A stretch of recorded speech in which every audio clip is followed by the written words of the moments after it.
بسم الله الرحمن الرحيم الحمد لله الذي هدانا لهذا وما كنا لنهتدي لولا أن هدانا الله والصلاة والسلام على رسولنا محمد صلى الله تعالى عليه وسلم السلام عليكم ورحمة الله تعالى وبركاته.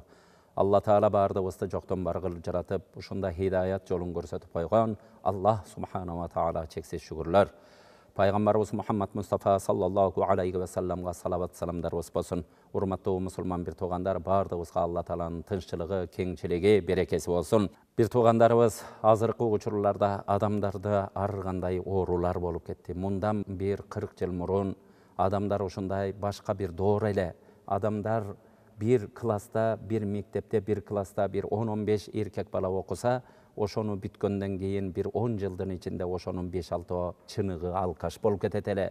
Dağı 5-6 arak içpegen adam bolboyt ele. Bir eko çıksa çıka çıkpasa jok ele bolup ketetele. Munuga bardıq adam kübö bilesler Sovetler Soyuzu'nun uçurunda. Andan keyin Kudayga şükür. Bağı egemendүүлүгүбүз келди. Egemendүүлүк менен бирге динибиз кайра, динибизге да egemendүүлүк келип, мына 30 жылдан ашык учур болду. Канчалаган мечиттерибиз толду. Советтер Союзунан кийин бир 30тан ашык канча мынча кара кулпу кайтарган гана мечит аты бар гана бир үйлөр болгон экен.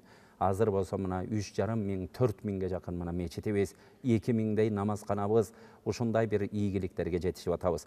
Бирок бул ак менен кара адам атабыз төрөлгөндөн баштап экөө бири менен кармашат экен, жаман менен жакшы, ак менен гана өйдө менен ылдый деген нерсе кармашат экен, бул кыяматка чейин бири менен кармашат экен. Же ак жолдо болосуң, же кара жолдо болосуң. А бирок үчүнчү жол жок экен, кызыл жашыл деген жол жок.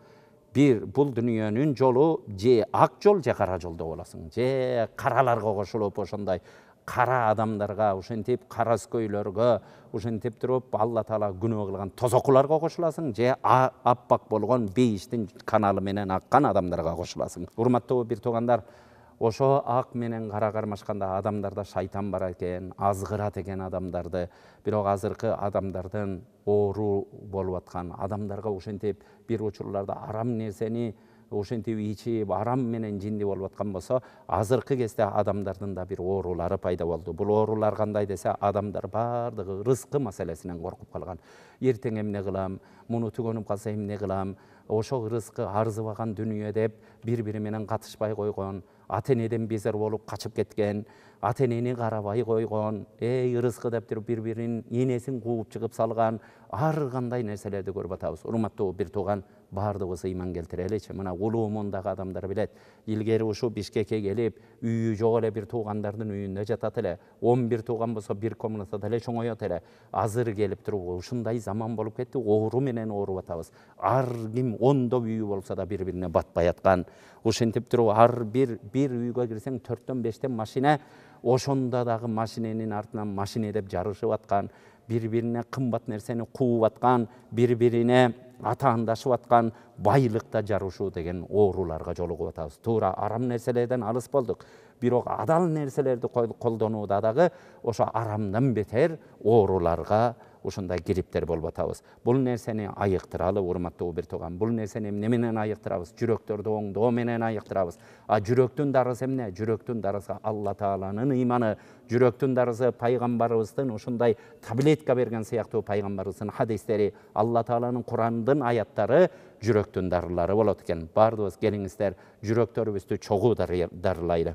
Рызкыны Аллах Субханаху ва Таала وَمَا مِنْ دَابَّةٍ فِي الْأَرْضِ إِلَّا عَلَى اللَّهِ رِزْقُهَا. Алла Таала жер бетине кандай жандык жаратса да, адамдан баштап ал көзүбүзгө көрүнүп көрүнбөгөн, эптеп жаны кыймылдаган бардык курт кумурскага чейинки бүт жандыктын рызкысы Алланын мойнунда дейт. Алла Таала берет.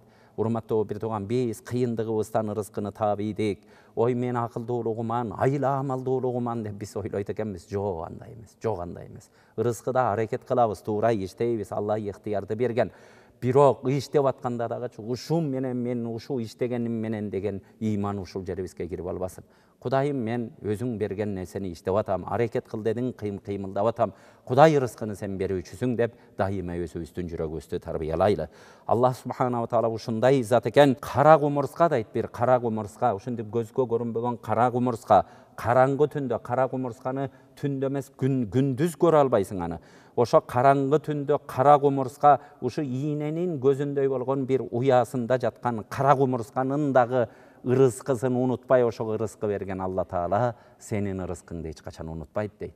Биз ушуларга bir akıl жүргүзбөй туруп урматтуу бир тууган, ырыскы талашып, бири-бирибизди бычактап, бири-бирибизди өлүмгө алып барып, бири-бирибизди кысканып, ошондой бир жаман күнөөлөргө батып атабыз. Бардыгыбыз ушундай Алла Таала рызкы берерин дайыма эсибизден чыгарбайлы. Жалалуддин Руми деген улуу олия зат өткөн, ошо киши өзүнүн китептеринде айтат: "О инсан баласы, арыны елестетип көр" дейт. Ары ушу бир бармактын башынчалык 1 сантиметр болгон, ушу көлөмү 1 сантиметрге жетип жетпеген бир жандык дыңылда ушинтип учуп жүрөт.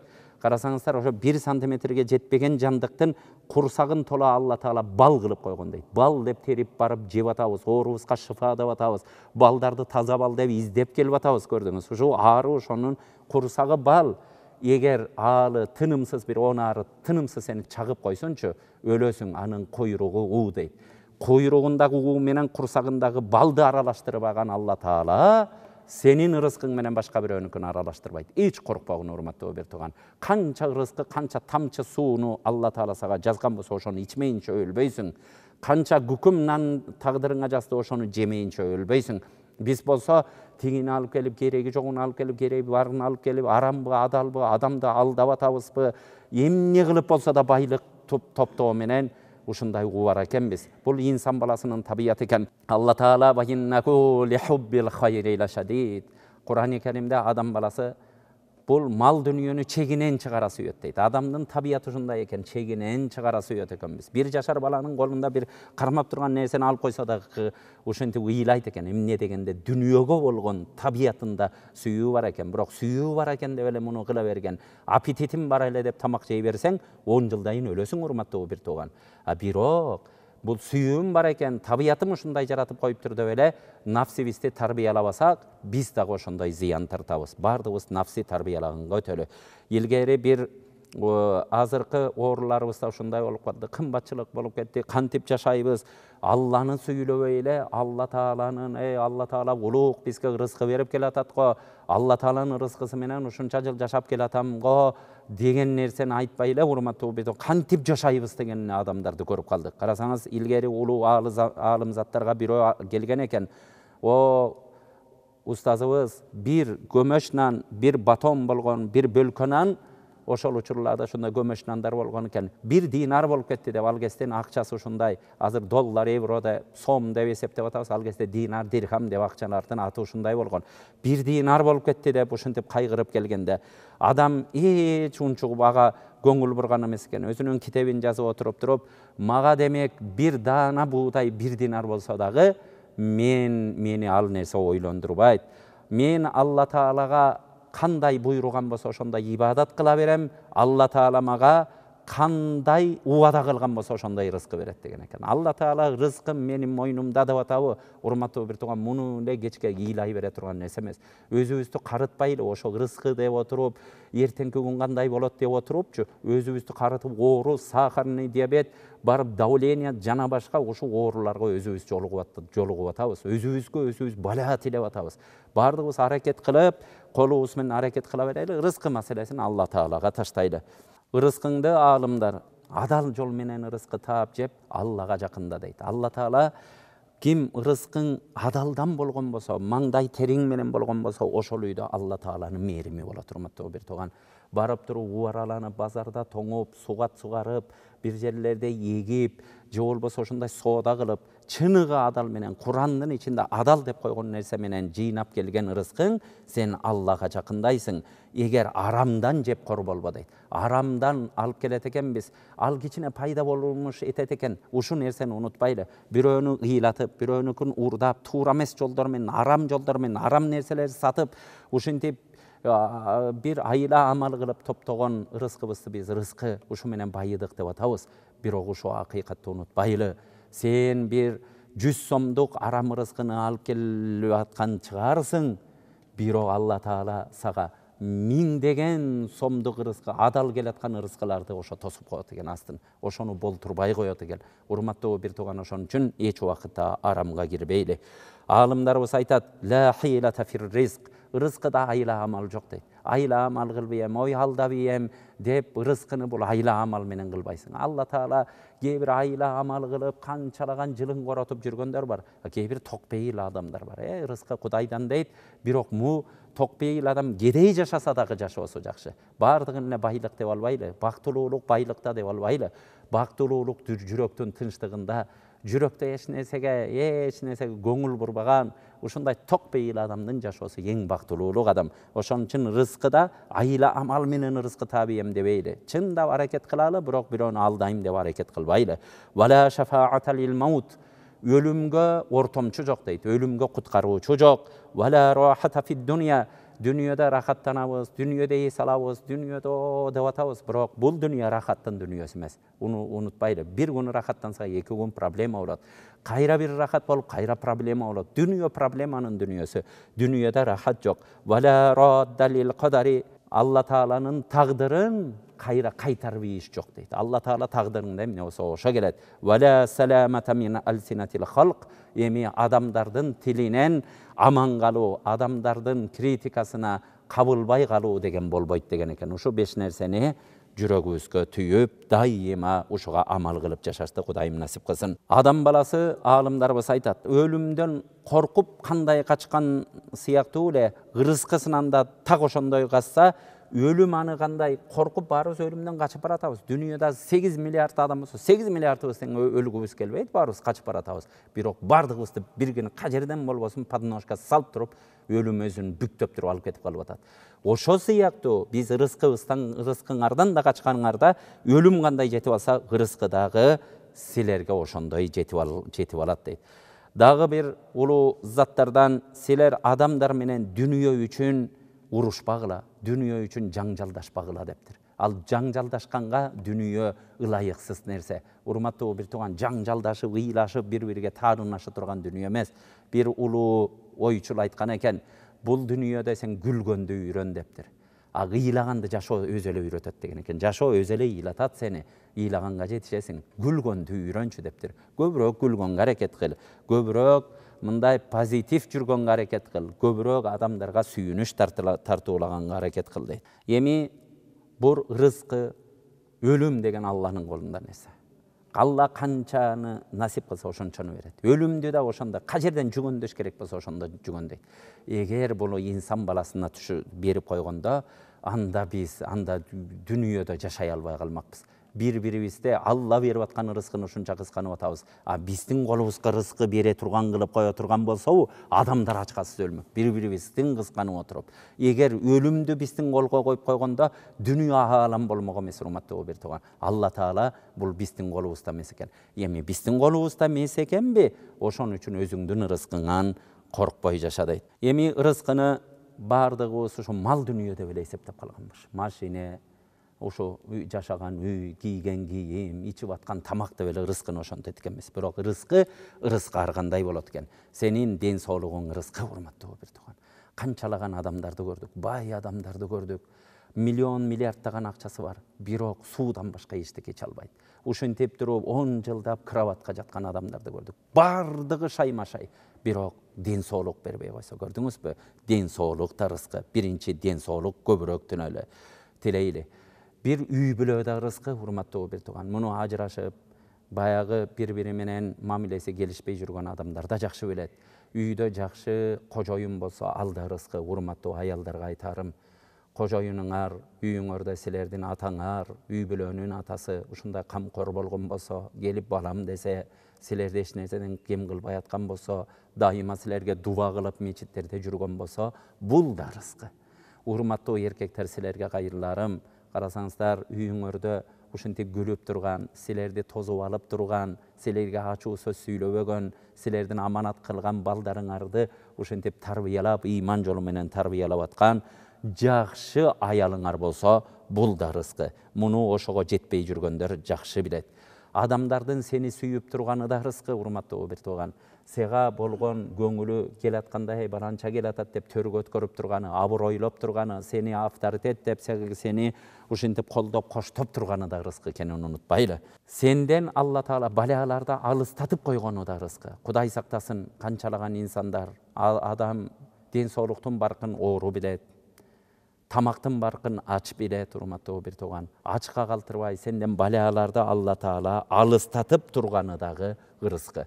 Мал дүнүйө болсо, урматтуу бир тууган, мал дүнүйө рызкы, бирок мал дүнүйө рызкылардын эң төмөнкү даражасы. Ушуну унутпайлы. Биз болсо төлкө мал дүнүйө рызкы деп туруп, бардык нерсе менен бардык рызкыны мал дүнүйө деп атып, ден соолугубузга карабай жүрүп атабыз. Мал дүнүйө деп атып туруп, тууган уруктан кол үзүп койгонбуз. Мал дүнүйө деп атып туруп, адамдардан кол үзгөнбүз. Көрдүңүз, башка негизги рызкыларды биз мынтип колдун сырты менен түртүп туруп, төлкө мал дүнүйө деп калганбыз. Бул нерселерден өтө этият бололу. Бир күнү Ибрахим ибн Адхам деген улуу олия зат болгон. Ошо киши минтип отуруп, эт жеп отурсам, жаныма бир мышык келди дейт. Акырын бир эттен бир өзүп таштап койдум мышыкка боороруп. Ал барды дагы бир үйдүн бурчуна баягы тиштеп барган этти таштап коюп, кайра келди дейт. Кайра берип койдум, кайра берди дейт. Ошондо бир эки жолу бергеним, эмне үчүн ал жерге таштап атат деп карасам, бир кезде үйдүн астынан көздөрү агып калган сокур жылан чыкты дагы, баягы эттерди жеп туруп алып кирип кетти дейт. Алып кирип кеткенде мышык тыбырчылап, баягы өзүнүн ошо этин алдырып ийгенге тыбырчылап ары бери чуркап калды эле дейт. Ошол кезде субханаллах, Алла Таала сен баарынан улуусуң. Кудайым, сен баарынан тазасың, бийиксиң дедим дейт. Карачы, ошо сокур жыландын дагы ырыскысын бир душман аркылуу сен алып барып бердирип коюп атасың. Сен ушундай улуу затсың дедим дейт. Урматтуу бир тууган, рызкыбыз кайдан келет билбейбиз. Биз бир нерсени пландап алат экенбиз. Мына бул жерден ушунча акча табам, мына бул буга жетет, буга жетет, буга жетет деп. Бирок аалымдарыбыз айтат, сен пландаган жерден Алла Таала бирди берет. Бирок сен пландабаган жерден Алла Таала жүздү бериши мүмкүн дейт. Алла Тааланы Раззак экенин мен пландабаган жерден да берип коет деп. Ошон үчүн алган, ошобузда колубузда тапкан нерселерге береке тилейли. Бир берекелүү бир сом, береке бербей койгон 1000 сомдон ашык экенин, артык экенин унутпайлы. Эми рызкыны көбүрөөк табуу, рызкы кең болсун дей турган болсок, ушу себептерге көңүл буралы. Көбүрөөк Алла Таалага тобокел кылып жашайлы. Жөн эле баягы тобокелсиздиктен чыгып, өзүбүздү адамдык баягы кемчиликтерибизге кирип албайлы. Бардыгын Алла тобокел берет, бирөөнүкүн жебейли, кой, Кудайга тобокел кылалы. Алла Таала мени кантип калтырат деп, эч убакытта ошол рызкы маселесинде ар кимдин астына жалдырап барбай, бир гана Аллага тобокел кылалы. Экинчи нерсе такыба бололу. Алла Таала кимде ким такыба болгон болсо, Кудай Таала аны ар кандай кыйынчылыктан чыга турган тешик жаратып коет дейт. Үчүнчү нерсе, көбүрөөк истигфар кылып, Кудай Тааладан кечирим сурап, баскан турганда Алла Таала күнөөлөрүм кечир. Ушу күнөөлөрүм үчүн мени бул дүнүйөдө сыздатпа. Күнөөлөрүм үчүн балдарымда зыяным тийбесин. Кудайым, мени тозоктун отуна күйгүзбө. Бул дүнүйөдөн өлүмдө ушинтип жаман өлүм менен өлбөйүн деп дайыма истигфар кылалы. Астагфируллах, астагфируллах деп жүрөгүбүз менен кошо, тилибиз менен кошо айткан бул истигфар болот. Көп истигфар кылгыла. Анан дагы бир себептери, үйдө жатып албайлы. Тула Алла Таала берет экен, Алла Тааланын мойнунда экен деп жатып албайлы. Алла Тааланын мойнунда, бирок бир себепке байлаган Алла Таала. Көрдүңүздөр, сага ден соолук берген, 6 саның аманбы? Чуркап иштегиниң, барып иште, сугат сугарасыңбы, көчөдө тачка айдайсыңбы, таксист болосуңбу, бирөөгө уста болосуңбу, бир жерде директор болосуңбу, бир жерде министр болосуңбу, ишиңди жакшы иште дейт. Ушу нерселерди ордуна алып келген учурларда анан Алла Таалам жакшы көрөт. Бир күнү Ибн Мас'уд радыйаллаху анху, пайгамбарыбыздын сахабасы көп иштейт эле. Бир күнү саламдашып келгенде пайгамбарыбыздын колдоруна Ибн Мас'удтун колу тийгенде, Ибн Мас'удтун колдору мазол ушундай катып калганда пайгамбарыбыз карап, мына ушу колду Алла Таала жакшы көрөт, Алла Тааланын пайгамбары жакшы көрөт деген. Эмгекти пайгамбарыбыз жакшы көргөн, эмгекти Алла Таала жакшы көрөт. Ошон үчүн эмгектенели, тобокел кылалы, такыба бололу, истигфар кылалы, дайыма арзыбаган дүнүйө деп жакындарыбыздан ажырабайлы. Бардыгыбызга Кудай Таалам бекем рызкы берсин. Алла Таалам эч кимдин көз жашын агызбасын. Кудайым эки дүнүйөнүн бактылуу инсандарынын катарына косsun.